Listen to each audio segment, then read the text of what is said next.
और मेरी ex girlfriend है। ब्रेकअप के बाद मैंने अपना नाम बदला और विदेश आ गया। ये सब सुनकर जायू की आंखें फटी रह गईं। वो हैरानी से बोला, अगर अगर ब्रेकअप हो गया था तो उसने ये सब नाटक क्यों किया? इससे तो तुम्हारी जिंदगी पर बहुत बुरा असर पड़ेगा। मैंने धीरे से सिर हिलाया और कहा, हाँ थोड़ी परेशानी तो होगी, लेकिन मैं अब विदेश में हूँ तो शायद इतनी दिक्कत नहीं होगी। जायू का चेहरा थोड़ा सीरियस हो गया। ऐसा लग रहा है कि उसने जानबूझकर इतना बड़ा तमाशा किया है ताकि वो तुम्हें ढूंढ सके।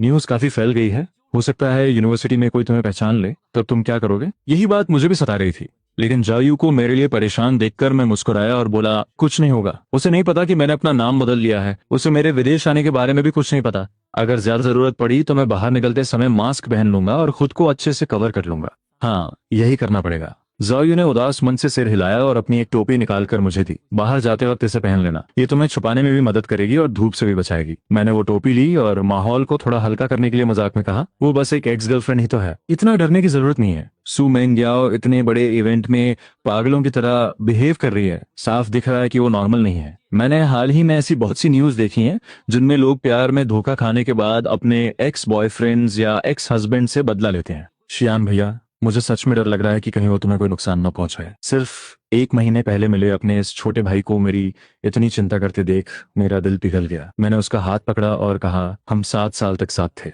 हालांकि उसने मेरे साथ बहुत बुरा किया है, लेकिन मुझे नहीं लगता कि वो इतनी पागल होगी। फिक्र मत करो। हालांकि मैं ये सब हंसते हुए कह रहा था, लेकिन जाओयू को याद आया कि कुछ दिन पहले जब हम एक्स गर्लफ्रेंड्स के बारे में बात कर रहे थे तो मैं कैसे चुप हो गया था। उसे अंदाजा हो गया था कि इस रिश्ते ने मुझे कितना गहरा घाव दिया है। उसे समझ नहीं आ रहा था कि वो मुझे कैसे दिलासा दे। वो सिर्फ इतना ही कह पाया, सब ठीक हो जाएगा। चियान भैया, तुम अब उस दलदल से बाहर निकल चुके हो, बस आगे बढ़ो। उसकी आंखों में वो कॉन्फिडेंस देखकर मेरे अंदर की घबराहट कम हो गई। हाँ, वो 30 दिन का बुरा सपना अब खत्म हो गया है।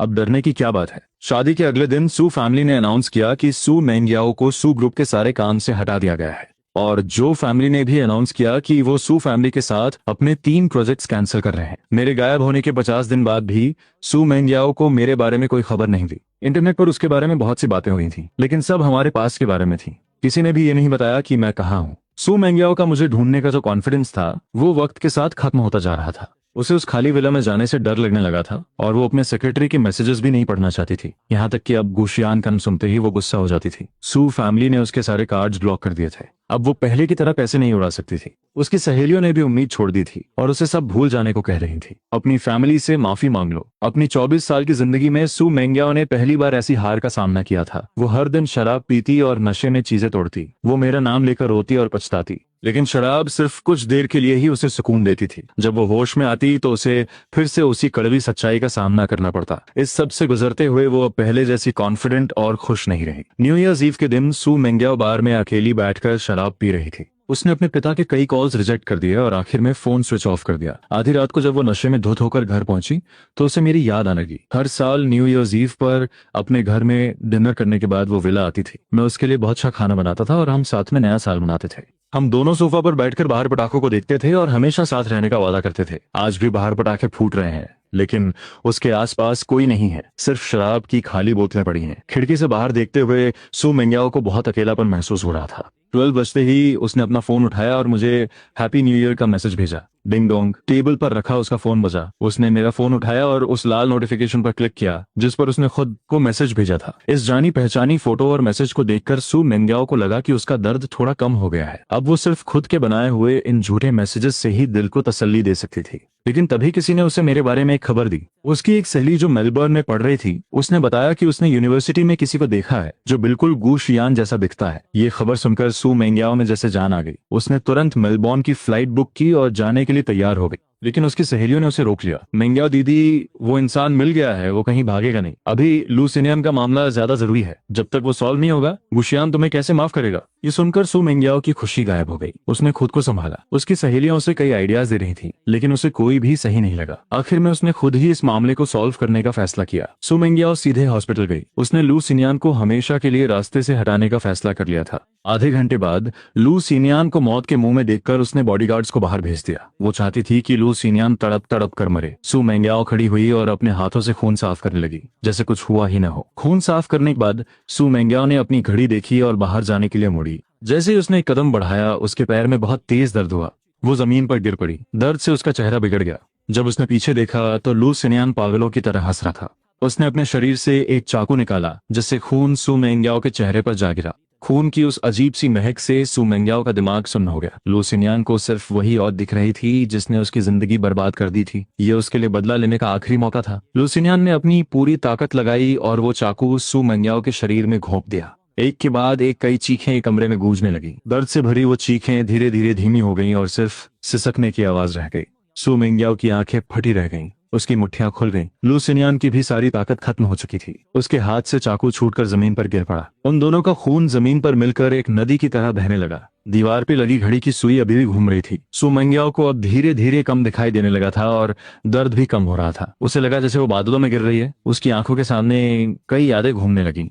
बचपन से लेकर अब तक की सारी यादें। उन ब्लैक एंड व्हाइट यादों में सिर्फ एक ही इंसान रंगीन था। 16 साल का मैं सफेद सूट पहने शांति से पियानो बजा रहा था। 18 साल का मैं उसके हॉस्पिटल बेड के पास खड़ा रो रहा था और उसका हाथ पकड़े हुआ था। 23 साल का मैं आंखों में आंसू लिए हुए वो लाल गुलाब ले रहा था और उसका पति बनने के लिए हाँ कह रहा था। 24 साल का मैं छाता लेकर तेज बारिश में जा रहा था और मुझे उसके चेहरे पर कोई इमोशन नहीं दिख रहा था। उस धुंधली होती हुई परछाई को देखकर सू मेंग्याओ के शरीर में तनी हुई वो डोर टूट गई। उसे लगा जैसे उसके शरीर से कुछ निकल रहा है। वो उसे जाने नहीं देना चाहती थी लेकिन वो कुछ कर भी नहीं सकती थी। उसे महसूस हो रहा था कि उसका शरीर धीरे धीरे ठंडा पड़ रहा है। सिर्फ उसकी आंखों से आंसू की एक धार बह रही थी। पहली बार इतनी गर्मी में न्यू ईयर सेलिब्रेट करना मेरे और जाओयू दोनों के लिए बहुत नया एक्सपीरियंस था। जाओयू के पेरेंट्स चाइना से बहुत सारी चीजें लेकर आए थे। वो दोनों लिविंग रूम में डेकोरेशंस लगा रहे थे। पूरे घर में खुशियों का माहौल था। बहुत सालों बाद मुझे फाइनली न्यू ईयर की वो खुशी महसूस हो रही थी। मेरी दादी के गुजरने के बाद से मैं हमेशा अकेला ही न्यू ईयर मनाता था।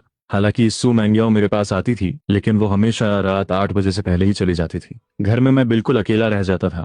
बाहर के जश्न को देखकर मुझे अपना अकेलापन और भी ज्यादा महसूस होता था। मुझे लगा था कि शादी के बाद नया साल मेरे लिए खुशियां लेकर आएगा लेकिन मेरी शादी कभी हुई ही नहीं और अब फाइनली मैं अकेले न्यू ईयर नहीं मना रहा था। किचन में बिजी जाओयू के पिता ने फ्रेशली फ्राइड मीट बॉल्स निकाले और मुस्कुराते हुए मुझे टेस्ट करने को कहा। उनके टोन में मेरे लिए बहुत प्यार और केयर थी। श्यान, ये शाओयू की फेवरेट डिश है। इतने सालों में ये मेरा सबसे अच्छा न्यू ईयर था। अगले 2 सालों तक मैंने अपना न्यू ईयर ऑस्ट्रेलिया में ही मनाया। हर साल जाओयू के पेरेंट्स हमारे साथ सेलिब्रेट करने आते थे। इतने समय तक साथ रहने के बाद हम एक फैमिली की तरह हो गए थे। जिस साल मेरा ग्रेजुएशन हुआ जाओ फैमिली मेलबोर्न में ही सेटल हो गई। जाओयू ने मुझसे पूछा कि क्या मेरा यहीं रुकने का प्लान है। मैंने इस बारे में बहुत सोचा था। चाइना में मेरे जो भी क्लोज फ्रेंड्स थे वो सब अपनी लाइफ में सेटल हो चुके थे और मेरी फैमिली से मेरा कोई कनेक्शन नहीं था। वहाँ मेरा कोई घर या प्रॉपर्टी भी नहीं थी। अगर मैं अपने रिलेशनशिप्स और करियर को देखूं तो मुझे यहीं रुकना ज्यादा सही लगा। इसलिए मैंने जॉब ढूंढना शुरू किया और इमिग्रेशन के पेपर्स तैयार करने लगा। इस सब में जाओ फैमिली ने मेरी बहुत मदद की। पढ़ाई के दौरान ही मैंने अपनी स्किल्स की वजह से अच्छे खासे पैसे जमा कर लिए थे। इसलिए ग्रेजुएशन के बाद मैंने अपना खुद का एक छोटा सा फोटोग्राफी स्टूडियो खोल लिया। अगले 2 सालों में मेरा स्टूडियो काफी बड़ा हो गया और अच्छा चलने लगा। 4 साल पूरे होने के बाद मुझे परमानेंट रेजिडेंसी मिल गई। जब मैं पेपर वर्क के लिए चाइना वापस गया तो अपने पुराने दोस्तों से मिला। सालों बाद हम सब मिल रहे थे। वक्त बहुत तेजी से बीत गया था। अब हम वैसे नहीं दिखते थे जैसे हम जवानी में दिखते थे लेकिन फिर भी जब हम मिले तो हमें लगा जैसे कुछ बदला ही नहीं है। सबको मेरी लव लाइफ के बारे में जानने में बहुत इंटरेस्ट था। मैंने भी उन्हें सब कुछ बहुत आराम से बताया। पिछले 2 सालों में मेरे 2 रिलेशनशिप्स रहे लेकिन कुछ रीजंस की वजह से हमारा ब्रेकअप हो गया। मेरी करंट गर्लफ्रेंड के साथ मेरा रिलेशन पिछले साल अगस्त से है। वो मुझसे 2 साल छोटी है लेकिन काफी मैच्योर है। मैं उन्हें अपनी लव लाइफ के बारे में बता रहा था और फोटोज और वीडियोस दिखा रहा था। स्क्रीन पर हम दोनों को एक साथ खुश देखकर सबने राहत की सांस ली। हम काफी देर तक बातें करते रहे। तभी पता नहीं किसने सू मेंग्याओ का नाम लिया। सुना है सू मेंग्याओ मर चुकी है। ये सुनकर मुझे थोड़ा झटका लगा। इन सालों में मैं अपनी पढ़ाई और काम में इतना बिजी था कि मैं चाइना की कोई खबर ही नहीं सुनी थी। कभी कभी जब मैं जाओयू के साथ पुरानी बातें याद करता था तो मुझे वो वक्त किसी धुएं की तरह लगता था जिसे मैं साफ साफ नहीं देख सकता। और सू मेंग्याओ का नाम भी किसी पुरानी फेडेड फोटो की तरह लगता था। मुझे लगा था कि वो समय के साथ आगे बढ़ गई होगी, अपना फैमिली बिजनेस संभाल रही होगी और एक नई जिंदगी जी रही होगी।